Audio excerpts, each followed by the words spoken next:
Hello, my name is Lakin and welcome to my channel. In today's video, I'm going to be talking about all the books that I read in January.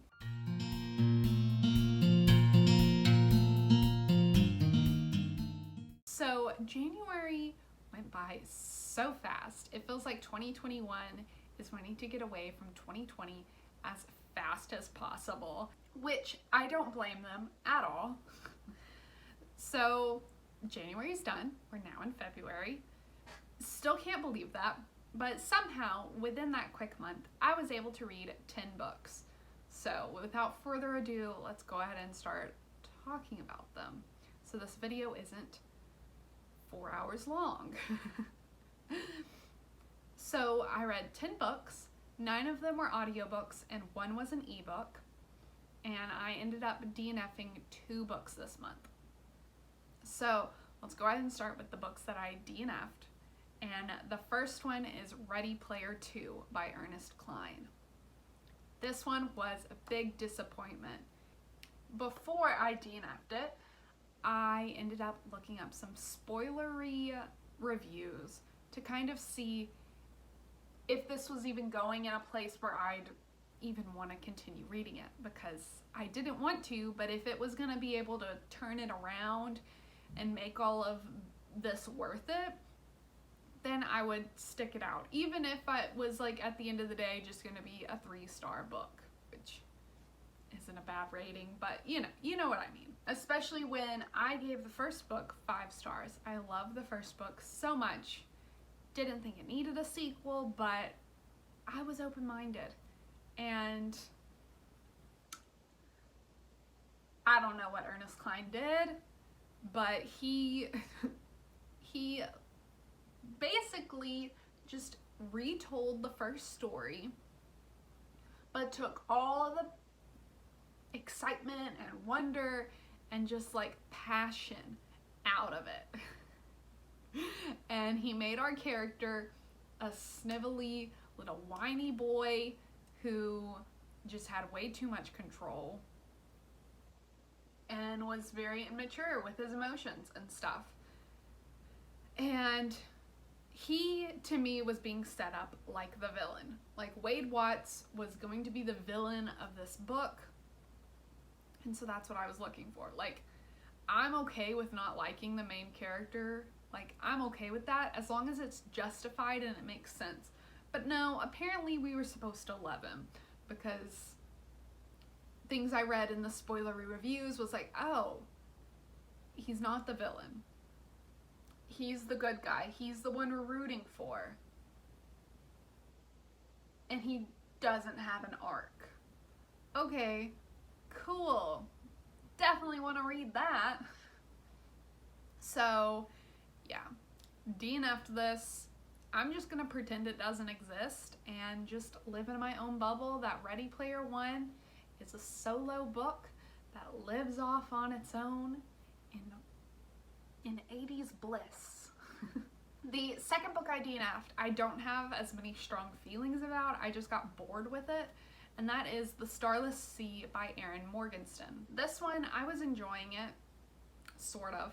I liked the premise, and I liked that we were able to read the book that our main character was reading, and it was like a cool premise, but I was over halfway through it and I was still confused. I didn't really understand the world or what was really happening, and like there was no, I was bored and confused, and by like the 60% mark, I shouldn't be either of those things. Like maybe bored, that's fine, but at least I need to understand what's going on. I'm really sad that I didn't like that one, because I think the symbolism for like the bee, the key, and the sword, really cool. The book is beautiful. Like that would be such a cool book to have on my shelf.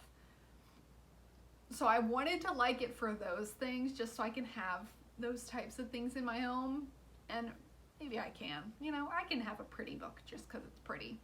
But yeah, disappointed that I didn't like it more. So now let's go ahead and get into the books I actually finished and start with the 2-star books. Both of these are within a series They're within the Wayward Children series. I ended up reading the first 5 books in that series this month. I didn't read the 6th one, even though it just came out. I haven't read that one yet. But the ones that I gave 2 stars were In an Absent Dream by Seanan McGuire and Come Tumbling Down. So the 4th and 5th book I gave 2 stars. And I'm thinking I may do a series review, even though the series isn't over, but just like my thoughts on the first 5 books, because I've already tried to film this once and I just went rambling on and practically word vomited. It did not make sense, did not compute. So yeah, I may do that, I may not, I don't know. But In an Absent Dream didn't really work for me because I felt like it was more showing than telling, and I felt like it would have been so easy to show us the things, but instead it just talked about things that happened off screen, that I would have much rather have seen the things that were off screen, on screen, and the things that were on screen, off screen. If that makes sense. Like, if we could have just flopped them, felt like it would have been more interesting. And Come Tumbling Down, I don't know why I didn't like this one. I like Jack and Jill, and I think that this is a good continuation of their story that we've seen so far, but I think at that point I was just tired of the reading 5 books in one series and not really loving any of it. Like, I enjoyed it, and Seanan McGuire's writing is beautiful, and I definitely want to read her other stuff because of that.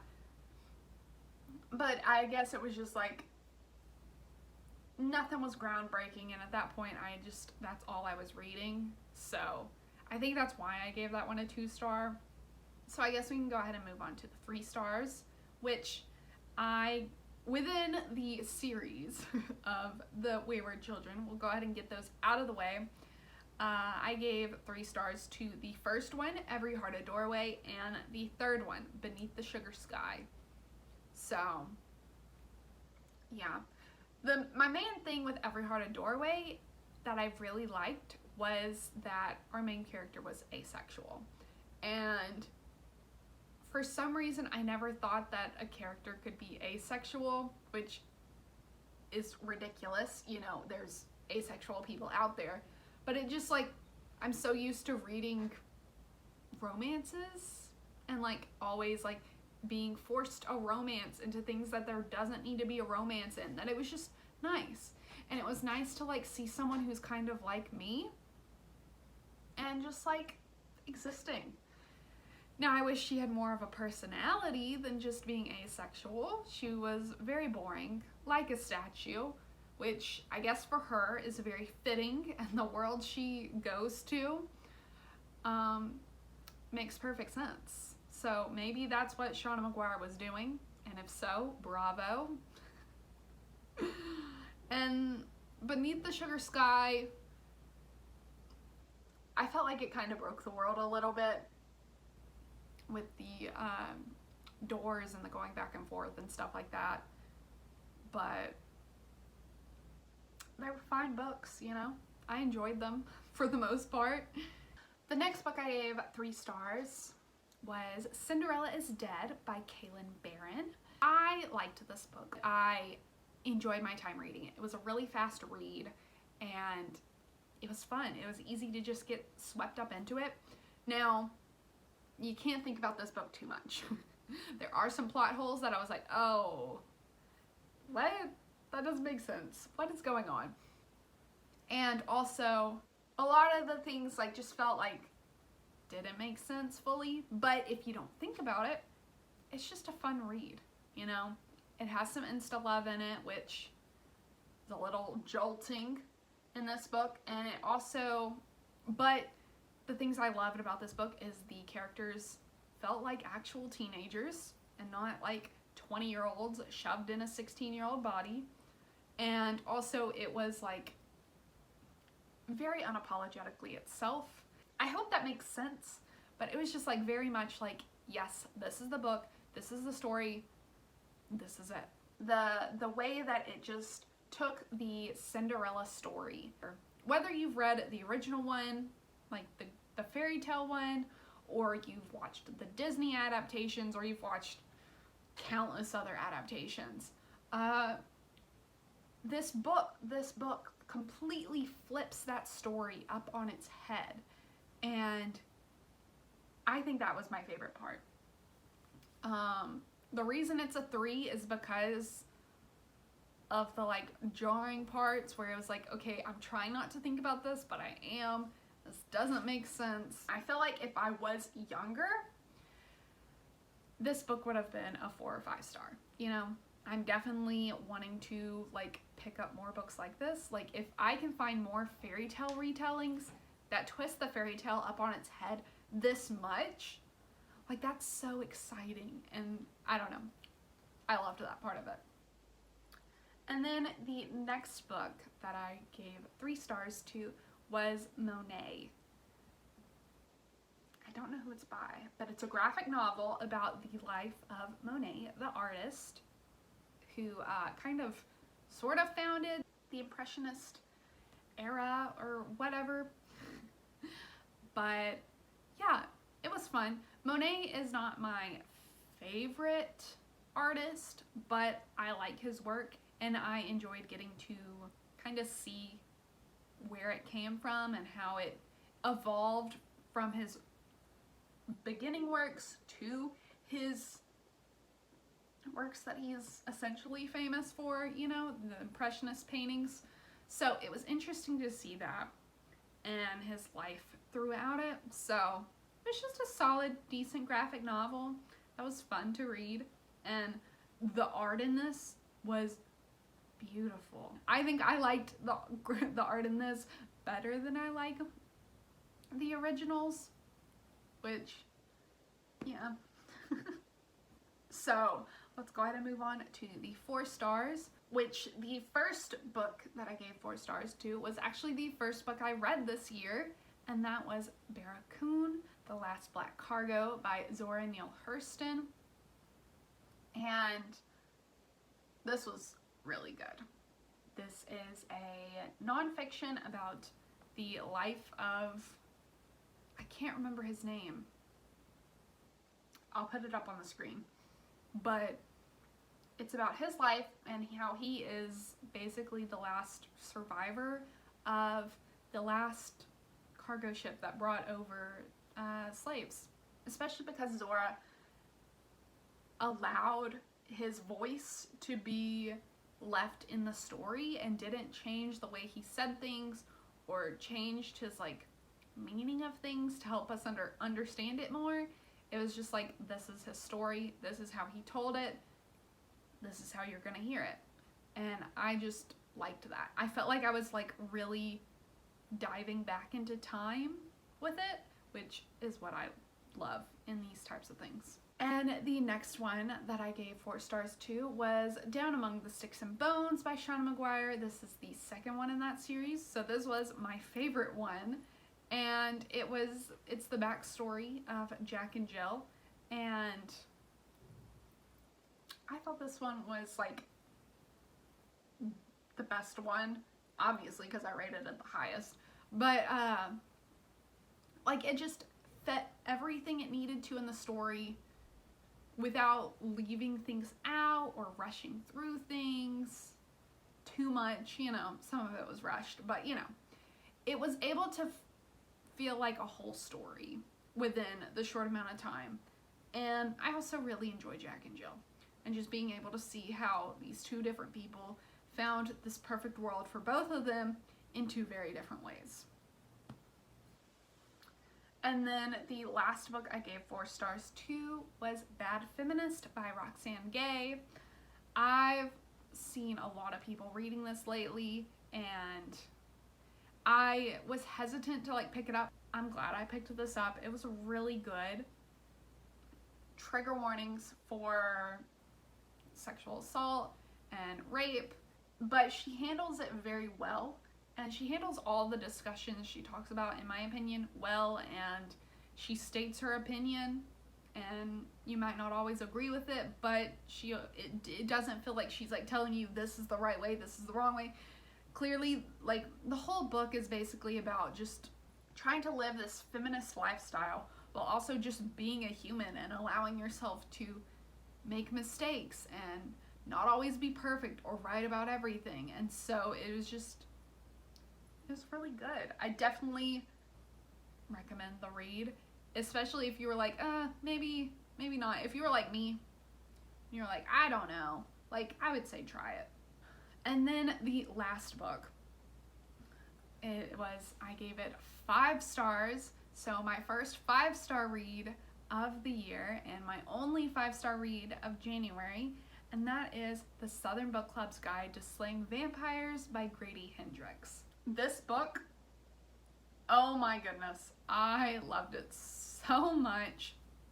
This book has definitely put Grady Hendrix on my radar for, like, definitely wanting to read all of their stuff. And, like, their version of vampires was so different. I don't read a lot of vampire things, so maybe it's not that different and unique, but to me it felt different and unique and didn't feel like anything I would want to be. Like, sometimes you're like, ooh, I could be a vampire, or I could be a werewolf, like, that'd be fun. But in this one you're like, I do not want to be that, not romanticizing that at all. So, and like the ending, how it ends is perfect in my opinion. So good, so good. The only thing is this book relies heavily on the, like, trope of, like, no one believing the main character, and the main character is just crazy and just brushing it off, and also this whole, like, we know them, they're not bad because we know them, even though, I don't know. It relies very heavily on those things, and at times it was so frustrating. Like, I wanted to, like, grab the characters and, like, shake them a little. Be like, no, listen, this is an actual thing that's happening, and it's not okay. You gotta do something about it. But in the end, it all works out. So, it is very frustrating at times, but I don't know. I still thought it was good. It made the frustrations worth it, I guess. I don't know. But yeah, like, I had heard people talking about this book, and I was sort of interested, but it was one of those, like, okay, maybe one day I'll get to it. But then as soon as I realized that Grady Hendrix had written it after I had just read his other book, Best Friend's Exorcism, I loved that so much that I was like, oh, okay, maybe I should bump it up and, like, try to get to it faster. And so good, so good. I don't know what else to say. All I'm gonna do is just keep repeating that it was so good, because it's one of those books that, like, I don't have a proper review. All I can just say is it's good. Yeah, I enjoyed it. I had fun. So it's not a helpful review at all, and I apologize.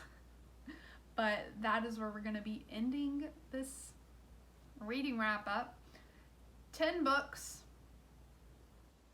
I think it was a good, solid month. It wasn't the best, because I only had 1 5-star, but it also wasn't the worst.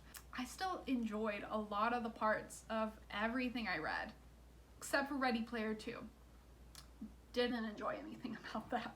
But all the other ones I actually enjoyed reading.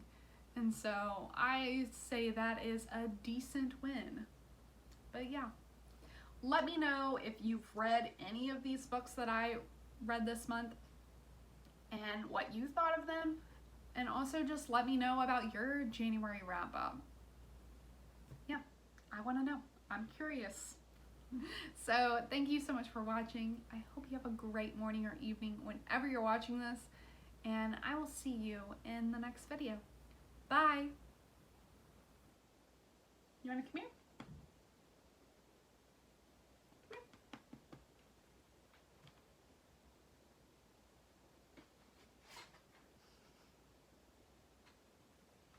You want to help me review? Yeah? Okay.